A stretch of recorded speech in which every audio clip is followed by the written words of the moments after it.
ఎవరో చాంద్ అనే వ్యక్తి ఒక కామెంట్ చేశారు. ముందుగా ఇస్లాంలో ఉన్నటువంటి కుల వివక్ష అనేది తీసేయండి. తర్వాత మీరు ఉపన్యాసాలు చేద్దురుగాని చెప్పి. అసలు ఇస్లాంలో కుల వ్యవస్థ అనేది ఉందని చెప్పి మీరు ఒక్క ఆధారం చెప్పండి. ఇస్లాంలో కుల వివక్ష ఉంది అని చెప్పి మీరు ఒక్క ఆధారం చూపించండి. నేను వెంటనే మీరు చెప్పినట్టుగానే ఆ కుల వివక్ష ఎక్కడి నుంచి మొదలైంది ఏంటి అనే విషయం మీద ఖచ్చితంగా నేను మాట్లాడతాను. మాట్లాడారంటే కొద్దిగా స్పృహలో ఉండి మాట్లాడాలి. తెలిస్తే మాట్లాడాలి, తెలియకపోతే మాట్లాడకూడదు. కుల వివక్ష ఎక్కడుంది? మక్కాలో ఉందా? మదీనాలో ఉందా? ఖురాన్లో ఉందా? హదీస్లో ఉందా? ఇక్కడ మనోళ్ళని తెలుగు మాట్లాడే వాళ్ళని ఉదాహరణకి మేము దూదేకులు, మన తెలుగు మాట్లాడే వాళ్ళని దూదేకులు, నూరు భాషలో పింజారి వగేరా వగేరా అంటుంటారు. మక్కాలో నేను నమాజ్ చేసేది మక్కా ఇమాం వెనకాతల నమాజ్ చేస్తా.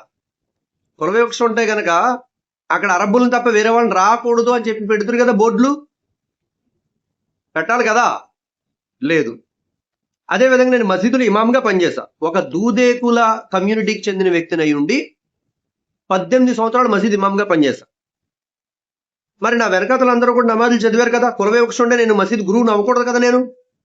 నేనేం చెప్తున్నానంటే ఈ కులాలనేవి మనుషులు సృష్టించారు. కులాలను ఇస్లాం సృష్టించలేదు. ఈ దూదేకులు అనేది కూడా ఎలా వస్తుంది? మా తాతయ్య గారు ఎవరైతే ఉన్నారో వారు పరుపులు కుట్టేవారు, దూది శుభ్రం చేసేవారు. ఆ కారణంగా దూదేకుల అని చెప్పి ఆ రకంగా పేరు వచ్చింది తప్ప ఖురాన్లో అల్లా చెప్పలేదు, హదీస్లో ప్రవక్త గారు చెప్పలేదు, ఇస్లాం యొక్క ధర్మంలో చెప్పలేదు. అసలు కుల వివక్ష అనేది ఇస్లాంలో లేదు. మరి మీకు అనుమానం రావచ్చు.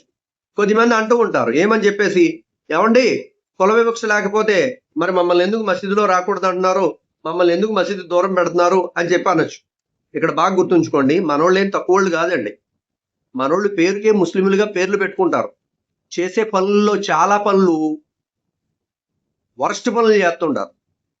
ఇప్పుడు మీరు పేరుకేమో ఇస్లాంను వాడుకొని, పేరుకేమో మస్జిద్ను వాడుకొని ఇష్టానుసారం బ్రతుకుతానంటే అక్కడ ఎవరికైనా మండుద్ది కదా, ఎవరికైనా కాలుద్ది కదా. మీ కొడుకే అండి, మీరు కూడెడితే బతుకుతున్నాడు, వాడు మీ పేరు చెప్పుకొని వేరే ప్రదేశంలో ఇష్టానుసారం బ్రతికితే ఎలాగా? మీ కూడు తింటున్నాడు కదా, మీ పేరు చెప్పుకుంటున్నాడు కదా. మీరేమడుగుతారు? ఒరే నా కూడు తింటున్నావు, నేను పెంచి పోషిస్తే నువ్వు పెరిగావు, నా మాట వినరా, కొంచెం నేను చెప్పింది ఫాలో అవ్వరా కొంచెం అడుగుతారా లేదా? అలాగే మస్జిద్ కమిటీలు కూడా ఏమంటాయంటే మీరు పేరు పెట్టుకోగానే సరిపోదురా, ఈ పనులు మానాలి, ఈ చెడు పనులు మానేసి మీరు కొద్ది పద్ధతిగా మారండిరా అంటారు.